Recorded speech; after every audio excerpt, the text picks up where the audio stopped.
Yo guys, welcome back to another video. Wherever you are, special greetings to you, and don't forget, if today is your first time, please do me a favor by subscribing to the channel. Also, don't forget to hit on the notification bell whenever you drop video. You can also get it and watch. And don't forget, this channel is all about education, entertainment, and document. Today we are here with this episode where we are going to tell you the sad news today.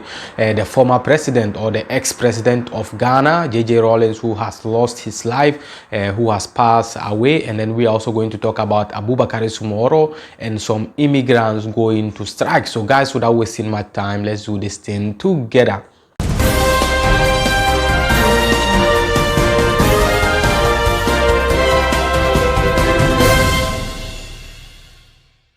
We did not hear any news. We just heard that the former president of Ghana, who is Rawlings, just passed away today. And then I know a lot of you know Rawlings, even Italian, some of the newspapers reported this news, you understand. But let me just, if you don't know Rawlings, let me just read something small about this Papa J, who is Rawlings, so that I'll play a little bit of his voice, his interview, so that you will know the kind of man we are talking of. If you say Rawlings is a justice man.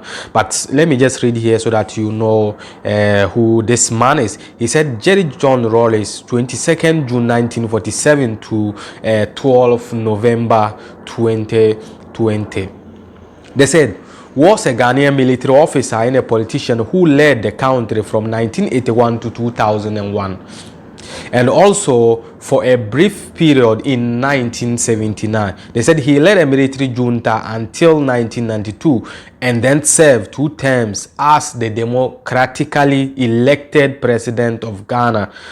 He died on 12th of November 2020. Okay, they said, Rawlings initially came to power in Ghana as a flight lieutenant of the Ghana Air Force. You know, he is even a military man. They said following a coup d'etat in 1979. Prior to that, he led an unsuccessful coup attempt against the ruling military government on 5th May 1979. Just 5 weeks before scheduled democratic elections were due to take place. After initially handing power over to a civilian government, he took back control of the country on 31st December 1981 as the chairman of the Provisional National Defense Council, that is the PNDC, in 1992. In 1992, Rawlings resigned from the military, founded the National Democratic Congress. So the party in Ghana, which is NDC, this man is the founder of this NDC party, which is the National Democratic Congress. He said, and became the first president of the Fourth Republic. He was re-elected in 1996 for 4 more years. After 2 terms in office, the limit according to the Ghanaian constitution, Rawlings endorsed his vice president John Atamios as the presidential candidate in 2000. He served as an African. Guys, you understand? So this man did a lot. And then I think now he is no more. He's a man of justice. If you say a man of justice, the good leaders that we have in Africa, I think Papa J Rawlings is one of these good leaders in Africa that we have. And then now I think this man has passed away. What we have to say is, may his gentle soul rest in perfect peace, and rest in peace to all gone souls. So let me just play a little bit video, just about 1 minute video for you. I mean, to hear this man's voice, to know who this man is. The interview, I think Italians were interviewing him about Africa, you understand. You will hear what this man will say, and then at the end of the video I'll try to also leave the video for you over there if you want to watch, and then I can also leave the link of that video for you if you want to watch, and then you can also watch and know what is happening. So guys, let's watch the short video of Papa J. When we are back, we will give you the rest of the update, so stay tuned. Secondo lei l'Africa paga un caro prezzo sugli errori delle grandi potenze?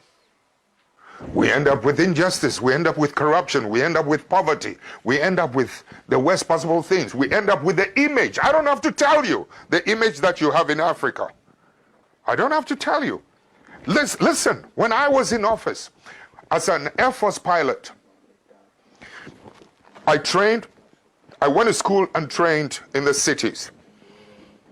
When I became an Air Force pilot, I had the opportunity to travel around the country.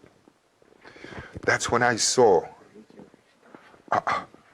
there is a big difference between those of us living in the cities and the mass people who feed us living in the rural areas. My brother, you listen to me carefully. The water they drink in those rural areas is such that the water you use to flush your toilet, the water we use to flush our toilet in the cities is much cleaner than the water they drink in the villages. No clinics, no hospitals, etc. No headache, no needles to even sew their clothes. That's when I began to see the parasitic relationship between our cities and this thing. I mean, I've seen too much injustice in my country. Yeah guys, I hope you have seen the video. So that is how it is going. Let's move on to the other story, which is going to be Abubakar Soumahoro. Abubakar Soumahoro said they were going to strike with the immigrants who are working down there in the Campania, taking harvesting of the apple, the uva, the tomato, I mean all the vegetables that you can mention. They decided to go to strike today, but I didn't know it was going to happen, not knowing that it was going to happen. So he delivered a message and then they went for the strike today, you understand. But let me just play the first video of Abubakar Soumahoro. When we are back, we will give you the rest of the update, so stay tuned. In queste ore di drammatico, di confinamento ulteriore, di coprifuoco, ci è stato chiesto ai lavoratori della terra ancora una volta di continuare a produrre il cibo per consentire alle famiglie di potersi sfamare. Ecco, noi confermiamo lo sciopero del 12, ma sarà uno sciopero a rovescio, vale a dire che continueremo a raccogliere gli agrumi, continueremo a zappare la terra, continueremo a raccogliere le uva per dimostrare che mentre dal palazzo vi è indifferenza rispetto al nostro grido, noi non abbandoneremo e non saremo mai indifferenti nei confronti della popolazione in questo momento drammatico. Sarà uno sciopero a rovescio, lavorando. Sarà uno sciopero a rovescio per manifestare solidarietà all'intera popolazione. Ma sarà uno sciopero a rovescio che nei bassifondi dell'umanità, laddove il confinamento è un privilegio, laddove i braccianti non hanno le mascherine, laddove i braccianti, i lavoratori della terra vengono schiacciati dai giganti del supermercato, noi siamo dalla parte della popolazione. Quindi il giorno 12 sarà uno sciopero a rovescio nei campi, lavorando per manifestare solidarietà e dire che vivere nella miseria del fango non vuol dire smarrimento dal punto di vista umano. I hope you have seen the video, so let's move on quickly to the strike grounds where the immigrants share their story. Guys, it's very painful for you to be working. Even a better place to sleep is a very big problem for our brothers, you understand. So guys, let's watch the video. When we are back, we will give you the rest of the update, so stay tuned. Nessuno esclusa noi, viviamo con dentro questa condizione qua. Ecco la vita che stiamo facendo. Se andiamo a lavorare mattina fino alla notte. Vedete? Vedete? Fino alla notte stiamo lavorando. Veniamo, non c'è dove dormire, non c'è dove, anche non c'è corrente, non c'è acqua, non c'è niente. Il problema che abbiamo qua. Mi chiamo Abdullahi, sono abbracciante. Vivo in campagna, e lavoro campagna da tanti anni per gli italiani. Oggi io dovevo andare in manifestazione, significa sciopero, ma io non sono andato per colpa di questa malattia. Voi siete dentro casa, ma noi siamo fuori. Tutti il mangiare che voi state mangiando dentro quando voi siete a casa, state noi, siamo fuori, stiamo lavorando, ma voi siete dentro. Governo italiano, noi non mai abbandonato voi, ma perché voi volete abbandonare noi o perché voi abbandonate noi? Voi dovete sapere che noi siamo molto molto importanti per voi, perché il vostro metà di vostra vita sta dentro la nostra mano, perché qualcuno non si può vivere senza da mangiare. Yeah guys, I hope you have seen the video. So that is how it is going. They are on strike. They are telling Italians that they are the people who supply the food that they are seeing on their table, the apple, the tomato, the vegetables, all that you can mention, the fruit that they are seeing on their table. They are the people producing it, but they have turned their eyes like they don't even see them, you understand? So guys, this is all what I have for you guys today. And then I said I'll leave the video of the former president who passed on the interview so that you can also watch it at the end of the video. So guys, enjoy until we meet again in the next video. Stay safe and stay blessed. Bye bye. When I decided enough was enough, when some of us began to decide that something has to be done about it. When we emerged into political office, you know something? Electricity used to be limited to only 27% of the country. In the shortest possible time, we were able to, with Italian assistance, we were able to extend electricity from 27 to almost 87% of the rest of the country. We were able to extend roads. The infrastructure was improved every part of the country. I mean, it was beautiful.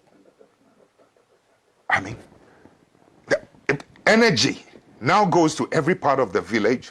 Children can now go to school and can learn at night, so that my children living in the city will not have an advantage over that child in the village. My child has no superior, was not born with anything superior than that child in the village. But so long as that child in the village is denied and deprived of electricity to learn at night and good water, etc., my child in the city will always have the advantage over the ones in the rural areas. I've been to school where rural students were doing better with the passage of time than those of us in the cities. Please, I know the potential of humanity. So when you're talking about the effects of some of these things, sometimes, you know, these superpowers must learn to accommodate and to live and to accept patriotic leadership, patriotic citizens. Too often, they're happier with people who are not patriots. But you, in Europe, excuse me, don't get angry, you never seem to know the role that some of your bad businessmen, you have good businessmen, and I respect them, but some of your bad businessmen are always doing bad things on our continent. And it's our people who suffer. This kind of thing must stop. Your governments must begin to wake up to help us, to help to police and to maintain the integrity of economic policies and economic practices in my country. Your country must help us to protect the judiciary in my country. Your country must help us to police and to monitor and to protect the political integrity in our continent.